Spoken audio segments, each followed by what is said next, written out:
Thanks for attending my session. 50 VMware tips covering the depth of end user confusion. Confusion computing. I think Brian touched on it a bit this in the morning session about FUIT. End user computing, it is confusing. It's the most intimate relationship you'll have with your end users.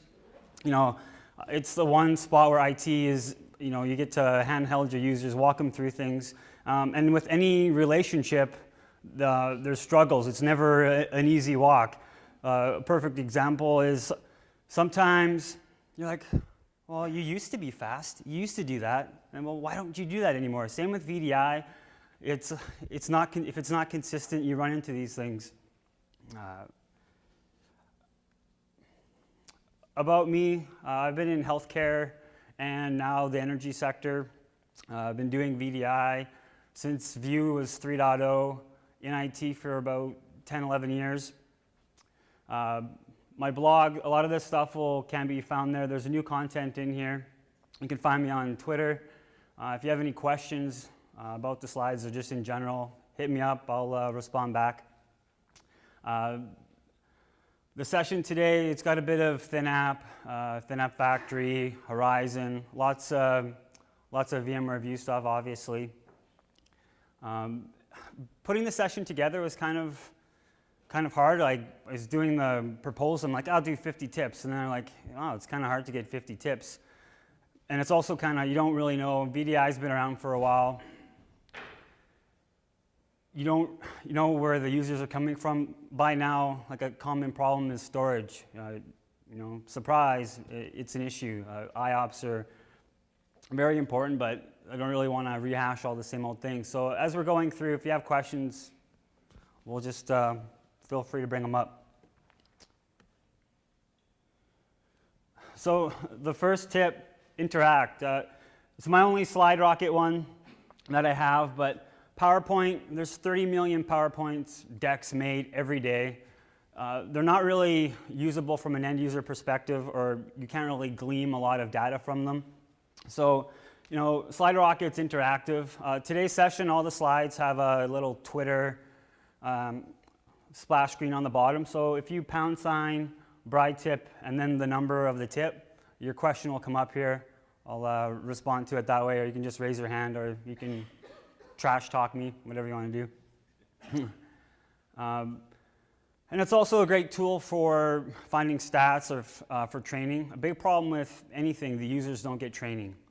So before pushing out new technology, it's always kind of like a checkbox, but you can keep it interactive. You can have polls, you can add video, Twitter feeds, so it's pretty good.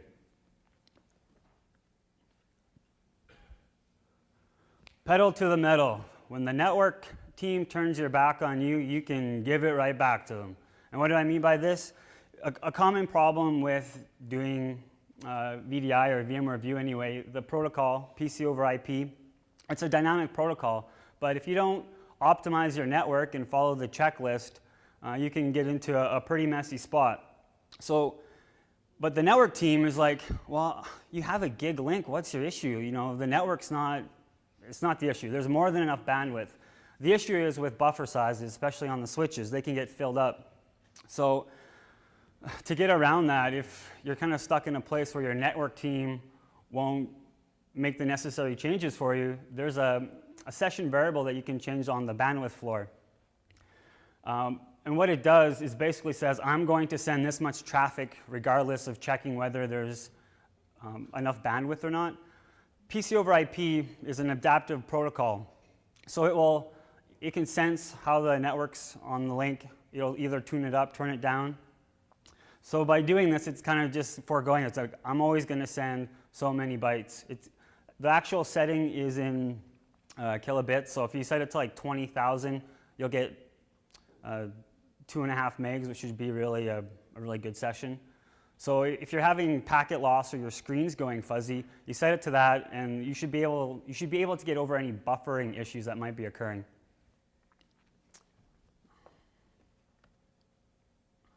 Always good to be on top of the food chain. Another PC over IP tip. And where I'm getting at with this is if you don't configure your network, for the protocol, all your traffic is going to be stuck at the bottom. It's going to be going into a scavenger class. So, you know, you're rocking along, your session's going great, and then someone does a big file copy. Well, that file copy is going to take more priority over the PC over IP streaming session because the network has no idea what to do with it. And so you can tell on that graph, and it's just a reference. Voice is first. You kind of want to put the protocol the same level as voice or a little bit below it. And here the voice is going into the EF band. And just something by service providers, like usually that, if you're paying for that, it's expensive. So you're not really going to want your streaming traffic up there. So you can bring it down a notch.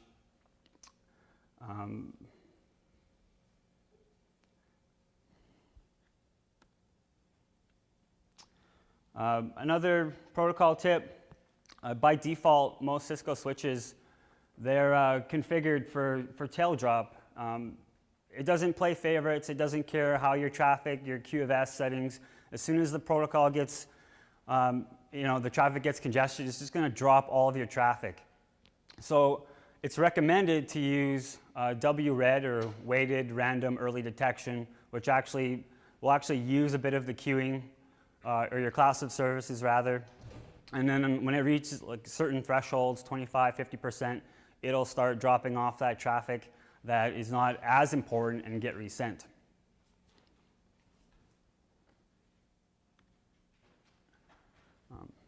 Don't use USB. It's kind of funny. We went to VDI to be more secure, and then we're still having to deal with users bringing in USBs.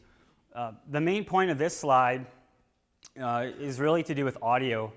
So depending on whether you're using zero clients or software clients, the sound quality can be different, and it's the way it's been architected.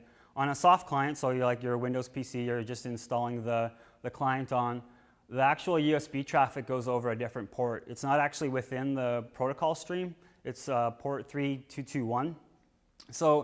And it's TCP, so actually if your network's not configured and you're going to use a software client, you can get better performance with the software client because it's using TCP. The UDP traffic, going back to that slide, the UDP traffic will just go straight into a scavenger class and the sound quality will go down. And so on the zero client side, it stays within the stream. So actually if you're using USB for a headset, it stays within the stream. There's no way to optimize the USB channel. So the PC over IP protocol has the 4 channels, video, audio, USB. So it's stuck. If you actually use an analog headset, audio in, audio out, plug it in, you can configure the audio settings. So if you can avoid USB, but it's not realistic most likely. Another thing to do, VMware doesn't have their product out yet, Project Octopus, but there's really no need to have USB because most people are just transferring files. So if you can get that integrated, you can probably save a lot of time troubleshooting users' performance problems with their USB sticks. Some free tools that you can go download to help you troubleshoot traffic. Both tools are free. The first one, right from Teradici, you just need a support login on their website. They both do the same things. They're taking agent logs from the VDI or VM sessions and parsing them and then giving you a nice graph. You can actually see the audio spike up, or if they're using USB, you can see the traffic. Mindflux, the actual person that wrote this is actually here today on the vendor show floor, Chuck from VMware. He's at the booth. I think they work together. The good thing about the Teradici tool is you don't have to actually parse the logs. With Chuck's tool, you have to actually do some command line, get all your files, put them in a folder, parse them out, and then load them into the program. But I've had more luck with Chuck's tool actually working all the time. The problem is, as VMware revs up their releases, they change the log formats, and so then the parsing doesn't work. So you're kind of in a cat and mouse thing. But the best luck I've had has been with the Mindflux, and it's on mindflux.net. You can go pick it up. Running the sweatshop. So originally, I thought they were going to release this product, ThinApp Factory, to buy. Now it's available as a VMware Fling. It's really doing the automating for your ThinApp packages. ThinApps, which is just a containerization of your program, creates a nice little bubble. You can do it to deploy your apps out, but it's kind of a long process. A lot of people, I think if you were to phone support, a lot of people don't package right in the sense that they don't use a clean VM. It's got stuff on it. There's a lot of issues. So this is good. You can either use ISOs. You download it. It actually is a ThinApp. It's OVF. Pops up. You list out all your stuff. Load it up. And you can either use ISOs or clean VMs. The issue with using clean VMs, if you're going to go that way, the automated process can sometimes get broken. So the actual username found out for the administrator account, it changes the password to thinstalled. So you go through and set it up, and you say, I want 5 VMs for packaging. It'll go and deploy these things, but then if it can't auto-log in, it'll break. When installing it, it asks for a username, your credentials for vSphere. You don't put in your domain name like you would with the vSphere client. It seems like you would want to do that, but it breaks it. It is a vApp, so you need IP pools running for vSphere. If you're packaging for ThinApp and you still have XP in your environment, which probably most of us do, you'll need to get the tools or the sysprep tools inside a virtual center, and obviously you need a license key for ThinApp, and you're off to the races. A cool thing with ThinApp Factory, when it automates the process, it drops this little setup option.exe into the root of C, which allows you to do, well, basically anything you want to do as far as running or changing the package INI. You'll see in this the screen there, it's just 3 options, what you want to do on for the build setting, and a key pair value. So if you want to change the packaging or the streaming, it's not really applicable for this example, the streaming one, for if you're going to do Horizon. The Horizon agent takes care of that, but it's also as new ThinApps or new ThinApp, the program gets released and they add new variables, you can actually do the customization here without having to redo your apps.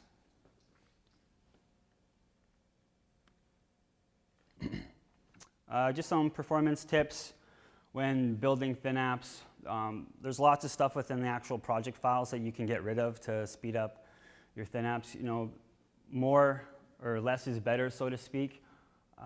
One that's not up there, I like also removing a lot of the language folders.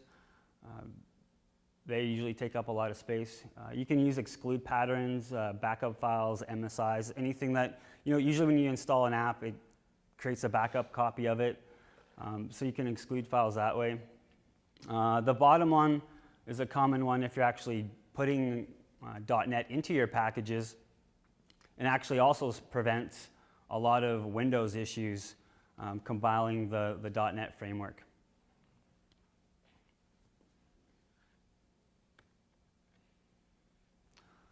Divide and conquer. VMware View has their own profile management view persona. Not a bad product at all. I think it'll probably provide 80% of use cases out there. It is no more though than an application or a roaming profile jet engine. It doesn't have a lot of features, but it accelerates the roaming profile experience for your users. But if you don't have a lot of top-tier storage, the application data is kind of a write-intensive area. So you can actually use view persona, redirect the application data off to a different storage platform, and then put your user data somewhere else. in our environment, looking at the user data, it's like you basically see 1 or 2 IOPS. It's very low if you're doing it on a per user level. There's not much activity going on there, but the application data is very write intensive.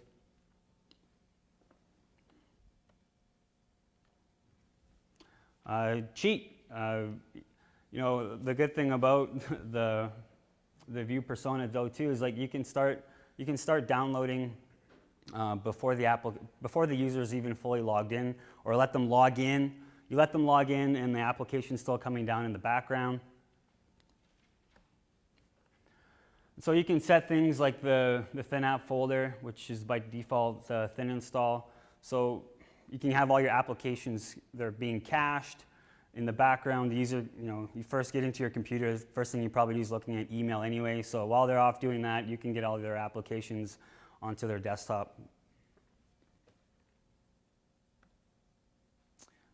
A problem with thin apps, so after a while and updating, the sandbox can get really messy. So that, in the last slide, is basically where the sandbox is getting built. And some ways around that, you can either remove it on exit. ThinApp 4.7.2, the newest release, added remove sandbox on start. Handy for if you're kind of in a kiosk environment to keep it fresh. You can also change the name of the sandbox in the package ini file. It has a parameter there to change the name. The one thing you don't want to do is change the inventory name. If you change the inventory name, it'll actually show up as a different program within the control panel and it'll actually think it's a new application, and then you'll have 2 of them on your machine. But just some ways to get around that.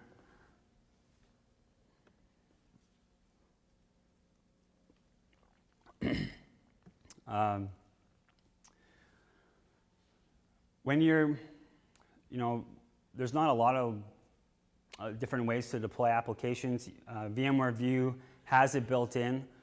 Not very robust to do it from the GUI. So you're kind of left off to do your own script, or if you're doing a profile Unity, they have the option to use ThinReg.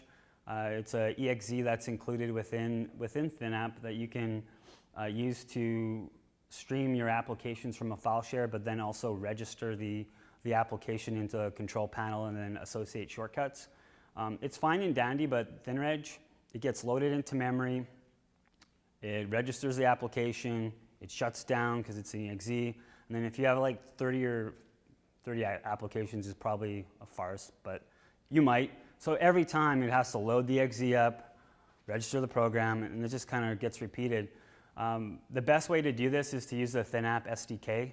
You can go grab it from the VMware site, and you just register the DLL. They have you can find this on VMware's website. It's pretty easy to find. And then after that, you can, it'll speed up the registration process for logon, and if you're unregistering, if you're not deleting your machines. Persistent disk, the bane of the recovery for VMware View. You know, it's like the devil in disguise. It's like, it's so easy to use a persistent disk. It's like hard not to, because like it's the easy way out. It works, but then you have no backup or recovery because you're using it. But I like to pair this with the View persona. This way, View persona, it'll sync back to your file share every 10 minutes by default. So all your applications are cached, your user settings, and you still have a repository to back them up. The only problem with this, you do need to do a fair bit of testing prior to, because the persistent disk will also it'll mask any problems you might be having because it's working. So you might be missing some files that aren't going back to the file share.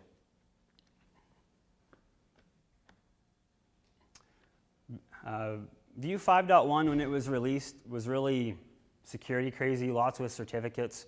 One of the things they also did, the single sign-on, and their single sign-on just allowing, you have the software client installed, double-click it, log in. Now you actually have to put in the connection servers.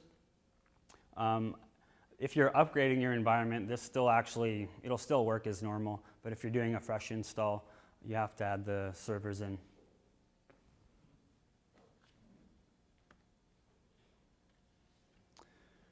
The next tip, I'm a big fan of using the overridable variables for PC over IP. Like anything, if it's mandated, it's usually going to have fight back and you have to fight with your users. But in this case, the overridable, I think, is a better way to tackle doing the GPOs. And the reason for that is you have some control or troubleshooting options for your environment without messing around with GPOs once they're in production. So on the zero client, if you have overridable, it's really easy. The zero client will actually take precedent on your settings. But if you're using a software client, you can create a text file called PC over IP client settings, save it to that directory, and then you just a key value pair. If you load up the GPO with all of the settings, the GPO of all the PC over IP session variables, they copy it, set it, and you can do some troubleshooting that way. Or if you have, maybe you only have a handful of users that are running 4 monitors, or you don't have to go out and create a special GPO to satisfy them or move them around, or yet create a different pool. Also with View, these were the 3 basic settings that came out of the best practice guide. Turn build to lossless off. We have never ran it where I work today. We've always had it shut off.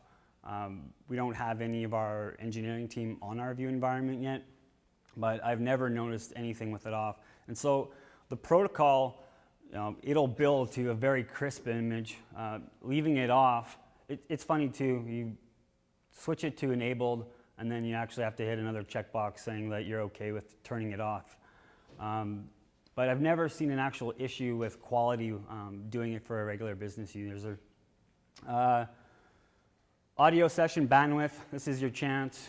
If you don't set it here, you're actually giving your users high quality or high def sound, which most work environments you don't really need. You don't really need to spike your sound traffic up to 500K. I recommend 150 as being a good place to set it. There's other. The other one that you can mess around with is the frame rate. By default, PC over IP frame rate's at 30. High def TV is at 24. So, Teradici, the ones that invented the protocol, they came from a hardware-based environment. They have big customers, GMCs of the world doing their engineering. So they're coming from the other end where you have Citrix coming from this low optimized end, and they're colliding now, but 24, I would turn it down to 12 from the 30. They say like a TV is 8, so you can play around with that number. When you hear about back in the early days when you'd hear people say, yeah, we got, or VMware would say, we have users in India from over here using PC over IP. Well, that's what they did. They turned it down to 2, but then they're only using like a black and white screen. But wrap your own presents. What I mean by this is like if I'm to wrap my own Christmas gifts for my wife, it's going to be like 4 sheets of newspaper scrunched up and a nice little ball, and like that is my wrapping skills. And like I think the same applies for doing your applications with ThinApp. ThinApp can do a lot of your applications, probably 80% with no problem, but what happens with the other 20%? A lot of troubleshooting. It's basic stuff. It's like, this isn't working. I rip it down, do it clean, add, remove. Oh, it's a DLL. I'll add it. So that takes a long time. Or like some are just beeping hard to do. And so even if you get it, who's going to support it? Because chances are you want to get the heck out and do something with your career and move on. You're a human. You're not going to document it most likely anyway. So no one's going to know what you did. And so there are other competing products that I think work together. I wouldn't say they're competing. Unidesk has a really strong GUI for doing apps. You don't have to be a rocket scientist to use it. It cuts down packaging times in half. The issue with that, it's expensive, but you get what you pay for. But it's like early on in your implementation and your planning, these are like when those things need to come up, because if you're doing a Unidesk, you probably maybe you don't need to pay for the premium license to get View Composer.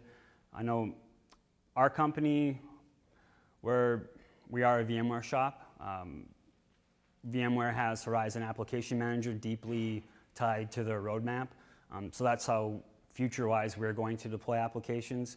So there's some overlap in competing stuff, but if you don't have the skill set in-house, I strongly recommend going and buying a third product. It's like, if you don't have your applications, what do you have at the end of the day? Most of the maintenance that goes on will be updating your applications. So very important piece to look at. From an operational perspective, I think it's always good to have an extra pool lying around, just for, if there's a provisioning issue with one of your pools, user can't log in, just to have it ready for testing. If this is your user's only way to connect, you can't leave them hanging. Especially if you're going a zero client route, they need additional options to get in.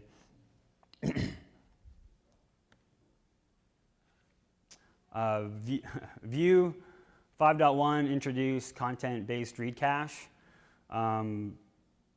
The default, I think it starts at 400 megs, and you can bring it up to 2 gigs, which, if you're doing it, everyone's going to do that. But that's not where it ends. So if you're doing your storage and sizing, you do need to think about it a little bit more. So there's the in-memory cache, which is 2 gigs. As it goes through the process of creating the hashes, it's actually also creating a hash file or a digest for every VMDK, for the base anyway. By default, that file is going to be around 5 megs. You can actually, the bottom collision enabled, by default it's off, but really what that means, it's going to change the hashing mechanism to from SHA to SHA 256. But it's also it'll also create another key, a digest metadata file, and double your storage requirements. It's small, but you still need to take into account. And also, for each VM that you're going to enable this on, it's going to be another 24 megs of RAM. So if you have a really clean environment and only maybe a couple pools, not a big deal, but if you're creating lots of pools, you do need to include the extra memory into your calculations. There is a little blackout option for letting it to recompute the hash values. I really don't see a point in, you might as well leave it turned off if you're using non-persistent, because the only thing the base image isn't going to change, so there's really nothing to rehash. You can enable content-based read cache for your persistent disks, but it's only over time where that's going to come into play, because as they get a new machine, there should be nothing on that image unless you've maybe installed an application, maybe like drag and dictate for performance reasons onto that other secondary drive. But you don't want to do it during business hours. It'll impact your storage. So best off hours if possible.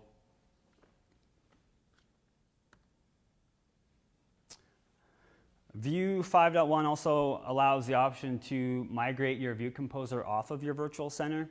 It's probably early mistake I made with View 3.0. Like, we were implementing for a health region to the north of us. Like, oh yeah, we'll just, they only need 200 desktops. We'll just throw it in our same virtual center. Best practice says to keep your management and your desktop separate. So this kind of follows along the same lines. The virtual center for your VDI desktops is heavy hit. Every time a machine gets powered on, shut off, deleted, DRS is being calculated. It's really taxed environment. So anything you can do to relieve the stress of that, by all means do so. As of right now, if you migrate View Composer off of your virtual center, the only bad thing is Heartbeat. Heartbeat doesn't, it's not supported as of right now. But even if you were to take this off, use fault tolerance to protect it, I think it's still a good thing to do. You can also maybe increase your right now has been recommended 2,000 users for a virtual center. That number I've seen growing to 3 now, so even this will even bring that up. Which also brings up the point, you know, you're spending all this money in redundancy, you probably have load balancers in a big implementation, you know, protect virtual center and protect your composer data, like get it into a state where you're not worrying about it. Some stuff you have to do, you do the ASP.NET _reg IIS command. There are different versions within Windows, so do make sure it's the 2.01 command that you're finding when you run this. You have to get the RSA keys, Composer, Database, and Virtual Center. They encrypt the traffic, which seems a little bit redundant now because they're also wanting you to use a certificate to do this. But so on the source machine, grab the keys off and then also import them back.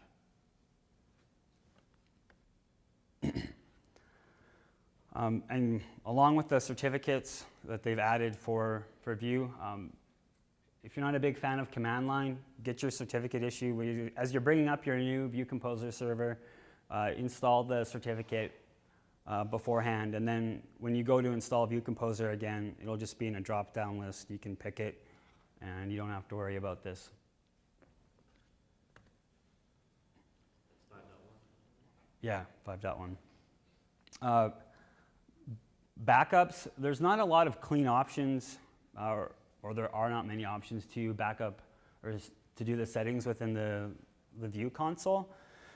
Backups by default start at midnight. So if you actually want to change this value, you have to go into AC Edit on one of your connection servers and connect and change this value up here. So it's in minutes, so every 60 you add, just going to put it to 1 o'clock there, and then obviously 120 is 2 o'clock. You want this back. You want your AD schema backed up, which has basically the pools from the View console to be synced with your View Composer database, or you'll have machines that exist in Virtual Center but don't exist in your View Manager. When you go to restore it, it'll be out of sync. So try to get this to the exact same time, if possible, that you're doing your other backups. I guess the Virtual Center one doesn't matter as much, but definitely the Atom database and the View Composer need to be hand in hand.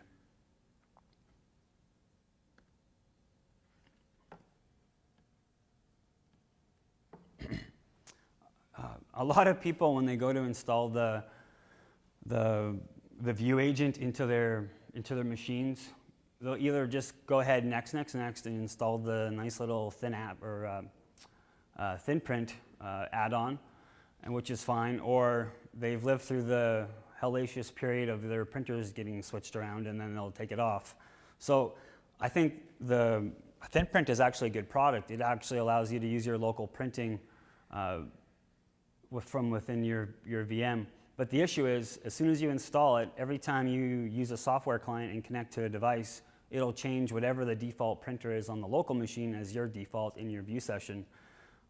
If you don't have this planned out, it's kind of a bad thing. Like if you're in a doctor's office and you're roaming from station to station, this is good. But if you're in a workplace setting, you go home, your default printer changes, then your user doesn't know how to change their printer back, it's a support call. You can just disable it and still have the benefits of them printing at home, which is kind of another VDI oxymoron. So we are talking about security, and now we're letting our users print all of our trusted documents on their HP printer at home. So, well, that's a business decision. Newsflash, you're running Windows, it has memory leaks. Big surprise tip. But how do you convey that to your users? Like, they just think it fixes all their problems now, or you've maybe even marketed it that way. This is just a tad of the PowerShell script. The full script's on my blog, but basically the high-level steps. You need to also use the Active Directory PowerShell add-in. Get all the desktops that are associated to pools. If you don't do that line of code, you could end up getting all of your desktops that are sitting in your virtual center, which include all your templates. So grab that, and then you can use some WMI to figure out when the last time the machine was booted. Then it's kind of weak in this sense that it's using AD. You have to already know what your email schema is or how you lay it out. So for my example, if you use this code, it's I know that our company's first name dot last name, so I can figure that out and then send an email. It just says your machine's been running for X amount of days. You might want to think about rebooting. Ideally, you're not in that state, but some people don't update their environments that much, and if you're having Windows running for 30 plus days, you're going to have some issues.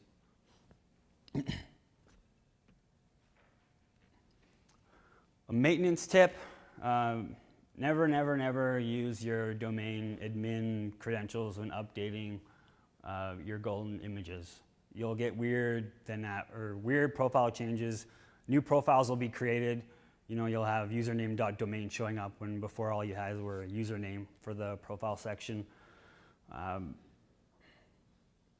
Just really something you need to reinforce with your team about doing this. And along the same lines, if you're doing your VDI environment, you're probably a fairly smart individual. There's lots of moving parts. So you're probably not going to be the guy that's maintaining it anyway. So on startup, if you pick that local user that you create, say admin, create a little VB script or whatever coding language you're in. I'll have this up on my blog after BriForum. You can download it. But it's just all the steps that you need to do, and then it's in your face before you shut that machine down after you make your changes. Step 4, that was prior to our company using McAfee Move. If you're using Trend, you don't need to do that either. But it's good. We get lazy. I know all the time. If you don't need a defrag, it won't actually run the defrag. It'll say you're okay, but a lot of times you will not even look at it after doing it because it takes more time and you have 15 other things to do. So nice to have it out in front and open. USB drivers. Windows, really is not that bad with drivers, but the issue that can happen if you're using a zero client, or this is mainly for a zero client, but it can happen on a software client too. If the firmware driver isn't correct with Windows, you might not have actual issue in Windows, but it can cause USB resets on the protocol, which will affect performance. So if you see this log showing up on your client side, maybe just go through and any special camera driver that you might have. Just go ahead and install the actual driver. Don't let Windows decide what it's doing. The herbs, there's only so many tokens available. There's like 100 tokens, and as the resets happen, it's kind of like a TCP IP. Countering system, it'll start using them, and once you have none, your session will be haywired if it didn't get disconnected before that anyway. The View administrator console is actually pretty good. You can actually move stuff around now, and for the longest time, it felt like I've been doing View for a while, and I didn't even realize I could export out of here for Excel. So it seems pretty simple, but the Save button will actually export your data to an Excel spreadsheet, and then you can mess around however you want to do with your data. It's good if you have a lot of persistent machines. I find you assign like 1,000 users to your environment, but then it's like, well, how many people are logged in? You're like, I don't know. And so you can find out actually how many people are using your environment.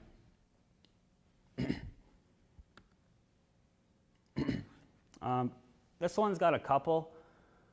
We've been using Gaudi Shop for a while. We've just installed DCOps for View, so I don't have a lot of experience with that. But the one thing about this product that I really like is it gives the users a chance to tell if they have a problem. Not all the time a performance issue is related, But the product's really good. It does, infrastructure, latency testing, storage, networking, compute. It can use the vSphere settings too if there's an issue to start recordings. So you can present this page. As soon as they hit the trouble ticket at the button at the bottom, it'll actually start a recording. I have a recording here. So, there aren't any really alarms happening, but so this user submitted a ticket. You can go and press play on it. I think they're here too in the show floor if you want a better look at it. So nothing's really happening here. Everything looks kind of clean. But you can actually go into the WMI, which includes the PC over IP session variables, and see what's going on. So in that graph, it's showing some packet loss at 7%. If you have packet loss, you'll see blurring of the screen even at 2%. So just a handy way to go back and record, and which is good too. It'll actually show you what's happening on the machine and your infrastructure side by side, and you can go back and forth and see what's happening in your environment.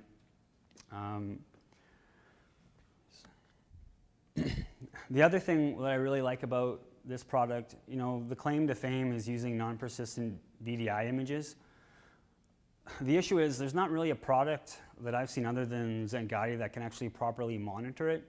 And what I mean by that is, so Joe user is having an issue, he logs out, his machine's gone. You might have seen the alert, but now you don't even know where the heck that desktop is or if he's still having the problem. You can't do trending properly because your users are always on somewhere different, like how you see there's memory contention, maybe they need more RAM, but you can't do anything about it. So the RAM's not listed on here, but the same idea, you can find out, it actually uses PowerShell. There's some settings you have to do on the connection broker to enable it, but it'll give you performance or user experience index based on user and not machine. So very powerful that way. Run a report, find out if your users are constantly using more RAM than they've been given, so you can go add them to a different pool. If you're using non-persistent, just move them over, and you're off to the races. I couldn't find a good picture. I usually work out of a home office, and I don't run off of a zero client from home. But coming from a healthcare place, this was like a poorly designed piece of work. I love this unit. It's small form factor, but the labels on the bottom are something to be desired. So you have this button called auto, and it's your disconnect button. So trying to tell your users that auto is actually disconnect, and then you have to explain to them that disconnecting is good, or they're logging off all the time, it's like kind of defeats the purpose. You don't have any of your applications left open. So there's that. And then like the auto, right beside the auto button is the source button. And so, you're fat fingering trying to hit the disconnect button, you hit the source, it blacks the screen out, so you think, I've done my job here, I'm good. Then the next person walks up and can't figure out why nothing's working. It's because, they're using it like it was connected to their machine. But so we went around and labeled the buttons.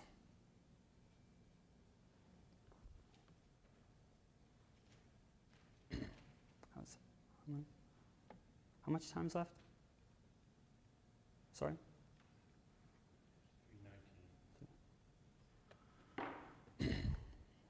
3:19.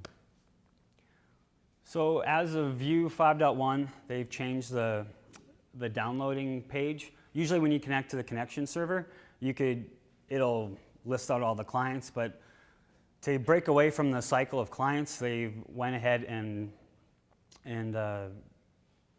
basically redirected you to their website. So this is actually really good. You can do your own. You need to create a folder, a downloads folder for your clients if you're going to offer them availably locally.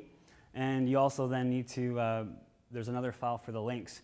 The only gotcha on this really is where you put those two files, the portal links, you actually create them in the program data.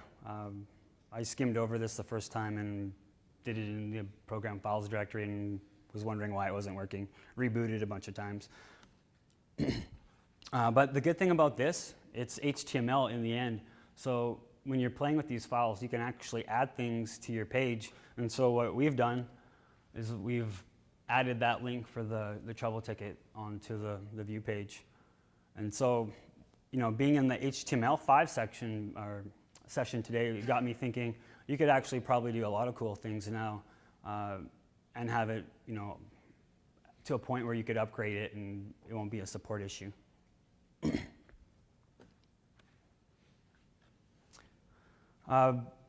This is another kind of the certificates playing havoc. 5.1, it defaults to SSL. If you're using zero clients, they don't even have certificates because they're supposed to be ultra secure. So you have to actually put the certificates on with the management console from Teradici, or you need to configure GPOs to not even use their certificates or deny them. But it seems that practice is dictating that more and more security will be added to VMware View. So it's probably best to swallow the bullet and stop the workarounds. Prior to upgrading, you need to get this sorted out, or you're going to be left in a state where none of your users can connect. So it's worth noting. Along with certificates, they are a pain in the buttocks to deal with. This will do the CSR requests for you. You can copy certificates from servers, import them. You don't have to do command line tool. Just go to the website, download it, just in exe. Works really good.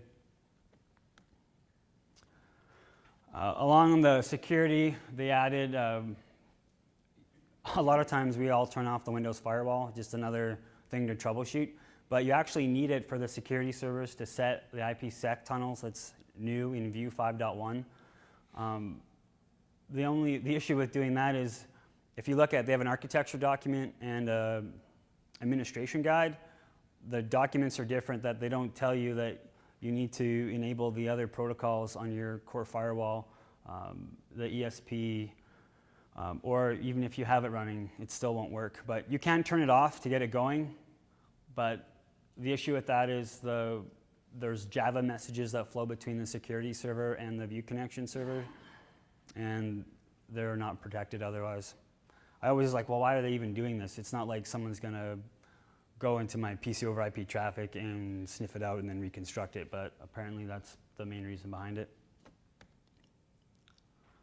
Don't be a pain in the sass. So you've spent all this time doing your application testing for your in-house stuff, but now, the desktop's slow, or I think this app is slow, but you go talk to a service provider, they are going to blame your VDI right away. As soon as they find out you're running it on VDI, it's like, well, have you checked? It's probably your VDI. So a product that I like is AppNata.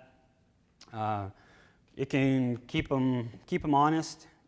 It can give you graphs. You can't really they do offer UDP testing to get more in-depth with protocols, but this is the base one that you would get just from doing normal stuff.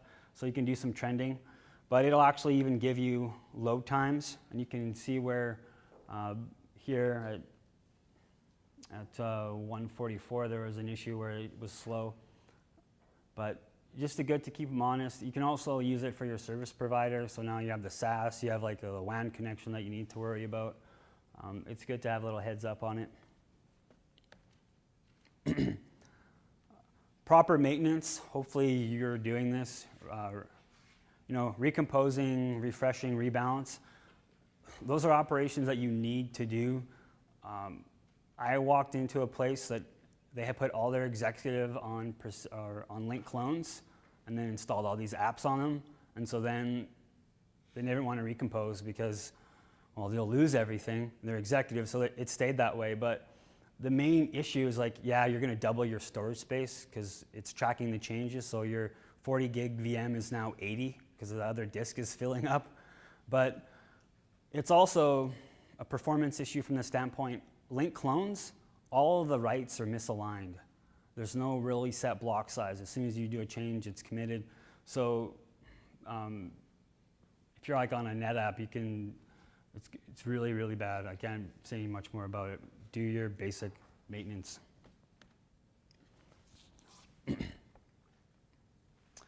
Horizon Application Manager, VMware is betting the farm heavily with this. I think all road leads to here as far as a one-stop shop for your end user computing. Can do SaaS-based apps and then apps for deployment.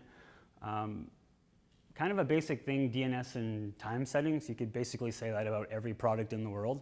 But I was on the phone with a support guy. He's like, "Oh no, it'll pick it up from the host. If you have NTP set on the vSphere host, oh, it'll work." I had to go in here and change this, so just word of the wise. The other a good tip with Horizon App Manager, it requires you to get automatic logons for IE. You create a user in Active Directory, HTTP, and then the name of the connector. Horizon has like a service appliance and a connector. The service appliance is like where you would stick it into your DMZ, and then the connector piece you kind of leave within your confines of your internal network, and it does the talking to Active Directory. But you need to set the time for both of them. I'm just trying to. So if you did thin app packaging, you can, in the INI, you can set the streaming, whether you're going to do a full copy down or stream it from a file share. With Horizon, it does it on the agent side. So as soon as you install the agent into the VM, you have a checkbox saying whether it's going to be streaming or not. It's all or nothing at that point. So for your View environment, you're going to want to stream. But places like physical desktops or really crappy networks, then you're going to want a full install. The issue with the agent is as soon as you package something for Horizon, you can't use it. So you're going to have to require or have two different environments if you're kind of living in a mixed world. But ideally, if you're using Horizon, you're using it for both anyway, just to keep in mind. With Horizon, certificates also play a huge part. Lots of key tool stuff. I had troubles getting an internal CA to go, but finally got it to go. But the thing is, once you have it all set up, before attaching it to your domain, get a copy of it, just let it sit there. As you scale out, you can avoid redoing all your work with the certificates just by cloning it. But you can't be on the domain when you do it, as the connector is tied to Active Directory, and you actually have to create a computer account for it. If you're going to be doing a lot of SaaS apps, a good little tool with Firefox, it's an extension, HTTP Fox. Down below, you can actually see what's getting sent. So you're setting up your SaaS app. You set identity providers within SaaS. So you click on the SaaS app, Salesforce, it gets launched, and then it'll send information to Salesforce, which you also probably have to set up, and it's expecting. But at Salesforce, it has a link back to your Horizon saying, this is what I'm looking for, this is what I need. But if that's not in sync, won't get logged in. So you can take what's being sent to like Salesforce, for example, take that line of code, which is wrapped up with your certificate, and then you can take it on over to this website, Opinionated Geek, and parse it out. And then if you're doing troubleshooting with a service provider, you can say, hey, this is what I'm sending, what's not working. Or it might be really simple where you see a wrong port number.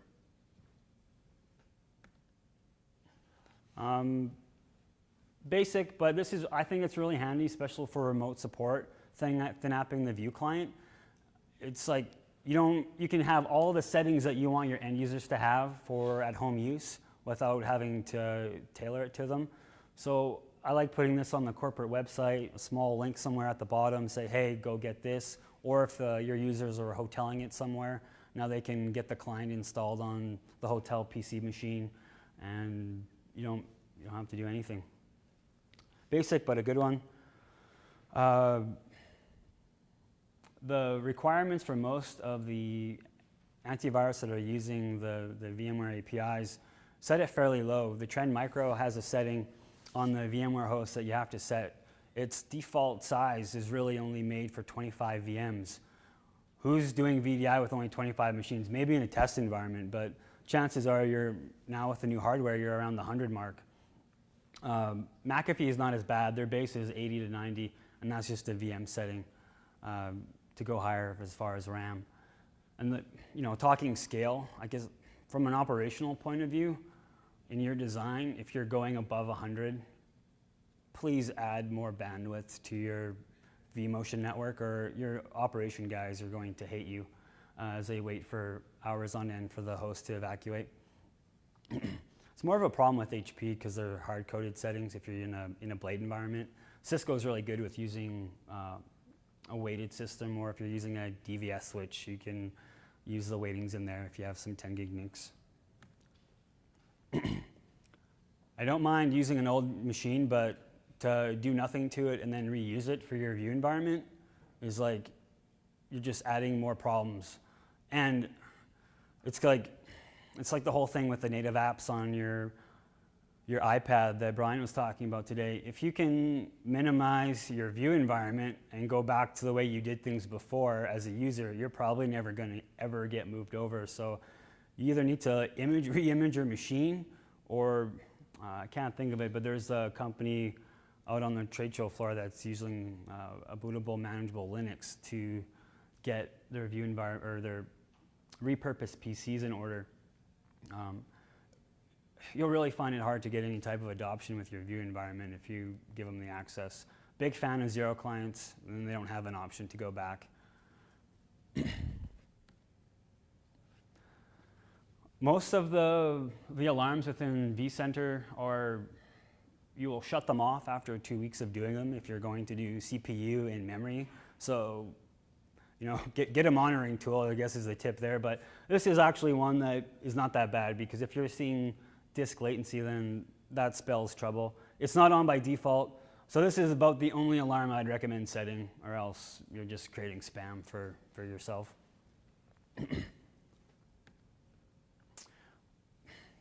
Cheap and fast storage, feature rich, not needed. The cheap part's probably not right, because some of those aren't cheap, but they're new. They're hungry for business. You don't need the big guys to do a lot of your VDI stuff. If you're looking from a link clone perspective, they're taking the storage costs down. You need performance. You can get these at pretty reasonable prices, like a Whiptail. You don't need replication on that. You need high-end storage features for your persona environment, for your user data that you actually care about. A lot of the view environment storage it gets used and you'll never see it again, like page files, just a lot of garbage. So if you can go get a deal with one of these vendors and they're hungry for business, you can really do well. And some of them are like custom for it anyway.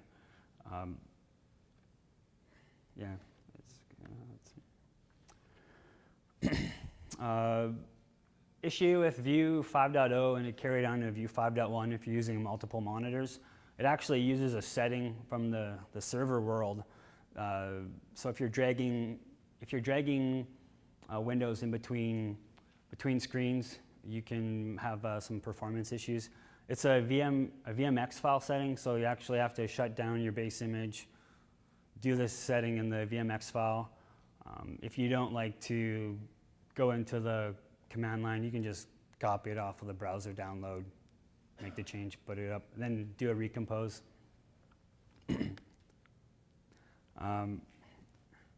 Going back to the second slide where I had the picture of my two girls, I used to have lots of time, and I wanted to actually do a PowerShell for this, turning on the power management with VMware.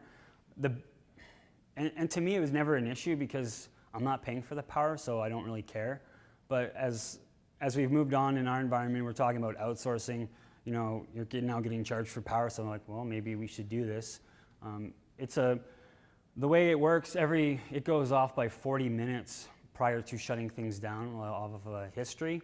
So based on the last 40 minutes, if it sees it can safely shut stuff off, it will. It won't violate your high availability rules in doing so. And now I think by minimum at least 2 hosts in your cluster. And then powering it back up, it uses the last 5 minutes when it thinks it needs more performance. There is a PowerShell book by Alan Renault. You can actually do this and set it. So you maybe just leave this turned off through Monday to Friday or your working hours, and then like an hour or two after normal business hours, turn it on, let it do its thing. And then because Monday morning you don't want to be caught in a spot where you don't have all your hosts on or something happens. So, and then an hour before you can start booting your environment up. But things that go along with this that would need to get scripted to be really, I think, valuable, persistent disks. Now you can actually, persistent users, you can get them to, as a disconnect, to suspend their machine. Normal working day, you don't really want that to happen because then users will take a long time to log in.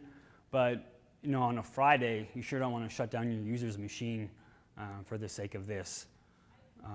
And then on the non-persistent side, you'll want to automate or change the levels of the pool sizes so that it doesn't automatic delete where maybe if you have like a 1,000 user environment, you're maybe leaving 100 machines on for the weekend and then let it set up the auto provisioning. Going through the slide deck, I had one out of order, so I put it near the end. 5.1 has a feature for caching on the client side. Today it's not available on Zero clients, but it will be in the next couple months. If you're talking to Teradici, they probably don't want to hear that because then you're probably going to hold out on sales. But the thing with if you're using the caching feature for thin clients, if you're using an older thin client and you only have like 50 megs of RAM on your thin client and this defaults to 250, you can actually cause your traffic to get dropped because it'll be fighting for RAM. So just make sure whatever your thin client you're using that it's below the setting, or you adjust the setting accordingly. And it's also a GPO setting.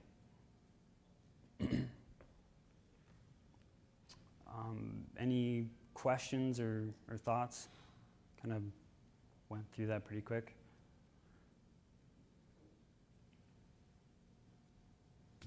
Thanks.